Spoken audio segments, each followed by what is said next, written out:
আপনার দায়িত্ব পালন হোক সততা, নিরপেক্ষতা, ন্যায়বোধ এবং জাতীয় স্বার্থের প্রতি অবিচল অঙ্গীকারহীন থেকেছে।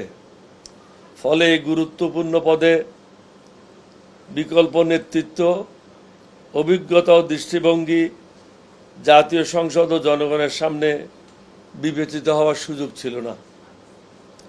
৩৫ বছর পর এবারের প্রতিদ্বন্দ্বিতাপূর্ণ নির্বাচন অন্তত সেই সীমাবদ্ধতা থেকে বের হয়েছে। 11 দলীয় ঐক্য আমাকে প্রার্থী হিসাবে মনোনীত করে এই গণতান্ত্রিক পরিষদ সৃষ্টিতে গুরুত্বপূর্ণ ভূমিকা রেখেছে।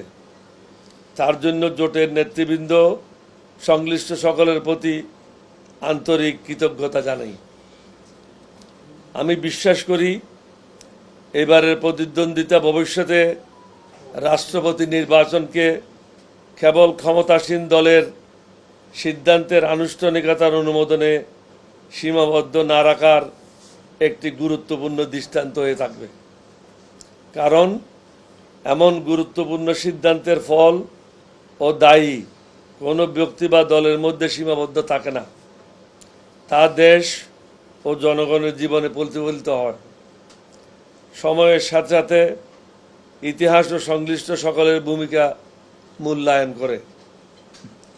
জাতির এই সন্ধিক্ষণ রাষ্ট্রপতি হিসাবে আপনার প্রতিটি সিদ্ধান্ত দেশের রাজনৈতিক সংস্কৃতি, গণতান্ত্রিক চর্চা ও জনগণের আস্থার উপর সুদূর প্রসারী প্রভাব ফেলবে।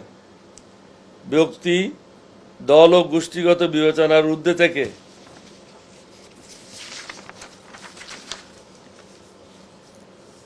দেশ ও নাগরিকদের বৃহত্তর স্বার্থকে অগ্রাধিকার দেবেন এই প্রত্যাশা করি। বিশেষত গণভোটে জনগণের রাষ্ট্রীয় সংস্কারের পক্ষে যে রায় দিয়েছে তার প্রতি সম্মান, জবাবদিহিতা এবং অন্তর্ভুক্তিমূলক জাতীয় সংলাপের প্রশ্নে আপনার নিরপেক্ষ ও সক্রিয় অবস্থান দেশবাসী প্রত্যাশা করে। রাষ্ট্রপতি নির্বাচন সম্পন্ন হলেও জনগণের অধিকার, গণতান্ত্রিক মূল্যবোধ, জবাবদিহিতা ও জাতীয় স্বার্থ রক্ষার সংগ্রাম শেষ হয় না। রাষ্ট্রীয় পদ বা নির্বাচনী ফলাফলের ঊর্ধ্বে দেশ ও জনগণের প্রতি আমার দীর্ঘদিনের অঙ্গীকার অবিচল থাকবে। আপনার দায়িত্ব পালন হোক সততা, নিরপেক্ষতা, ন্যায়বোধ এবং জাতীয় স্বার্থের প্রতি অবিচল অঙ্গীকার।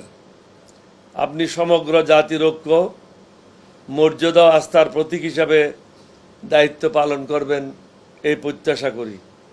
আপনার সুস্বাস্থ্য, দীর্ঘায়ু, উজ্জ্বল ভবিষ্যৎ ও সর্বাঙ্গীন সাফল্য কামনা করি।